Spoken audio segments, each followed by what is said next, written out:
कहिलेकाहीँ त कस्तो एक्लो महसुस हुन्छ, कोहीसँग कुरा गर्न पनि मन लाग्दैन।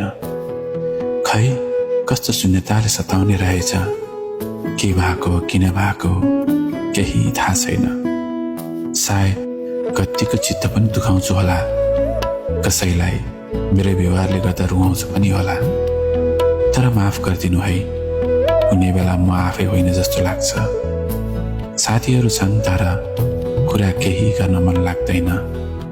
दुखी पनि छैन मन, रोएको पनि छैन आँखा, तै पनि शून्य शून्य भएको छ मन।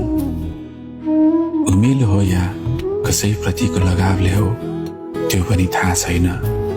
तर कहिलेकाहीँ एक्लो महसुस हुन्छ अनि एक्लै शून्यतामा हराइदिउँ झैँ लाग्छ।